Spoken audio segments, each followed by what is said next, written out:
Coucou, coucou. Alors, je suis là pour parler des deux plantes très puissantes. La première, c'est la rue officinale et la deuxième, c'est la sauge blanche. D'ailleurs, j'en ai mis sur la boutique de ma page que j'en avais, des petits bâtons de sauce blanche et il faut que j'enlève ça de la boutique parce que c'était terminé. J'en ai plus pour l'instant, donc fini le stock. Donc, alors, je vais juste changer la caméra pour que vous voyez de quoi je parle. Allez, hop, est-ce que je réussis à changer la caméra ou pas? Qu'est-ce que c'est ça?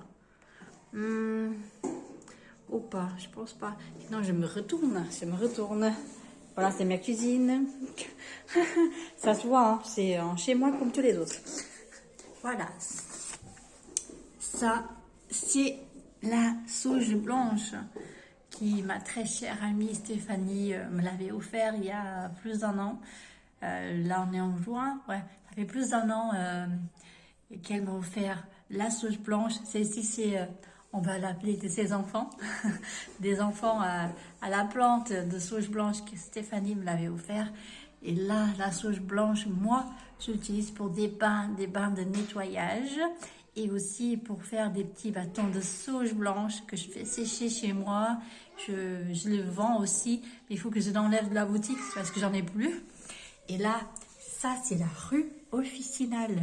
Je suis en train de bien montrer. Alors voilà, la rue officinale, qu'on peut très bien aussi en faire des bains et aussi pour faire des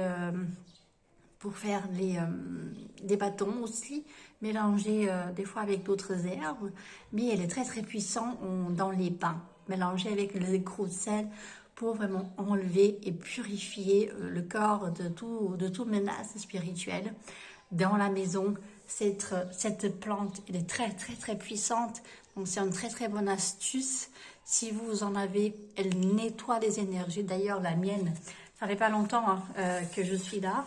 Et voilà, il a déjà des petites traces un peu jaunes. Elle est un peu jaunie parce que il fallait nettoyer tout ça.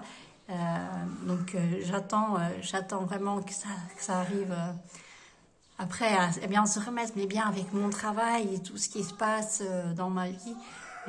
J'ai besoin de protéger et d'être protégée tout le temps.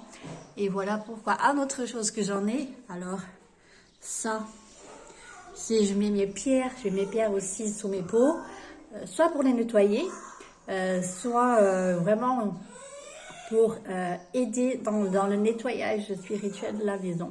Donc ça, c'est votre astuce que moi, je l'utilise pour moi. Ce bruit, c'est ma fille Lilith. D'accord? Elle est en train de détruire sa chambre. Il faut que je vais voir qu'est-ce qui se passe. Allez, donc je voulais vous laisser ces petites astuces-là pour vous protéger à vous et votre maison. Peut-être que dans quelques temps, j'en ai plein de rues officinelles, pas ici dans cette maison, mais dans un terrain de ma belle-mère. Et peut-être que je vais faire des petits pots avec du gros sel et la rue pour des bains. Si après vous serez intéressé, mais pas pour tout de suite, d'accord? Pas pour tout de suite, il faut faire la cueillette, laisser sécher, préparer et après voir la logistique, ça peut prendre un moment. Donc on verra bien. Je vous tiendrai au courant en tout cas, hein, au cas où vraiment je mets tout ça en place, je vous le dirai. D'ailleurs, si vous voulez ça pour chez vous, essayez de voir avec quelqu'un du coin qui en vend des plantes. Hein. Peut-être que vous allez réussir à la trouver. Il y en a, on va dire, de partout. Et voilà, pour la préparation des bains aussi, on peut les faire assez souvent. Mais en plus, cette plante elle est très puissante. Faites attention, d'accord? Très puissante. Allez, gros bisous. Et tenez-moi au courant si cette petite vidéo, ça vous a plu.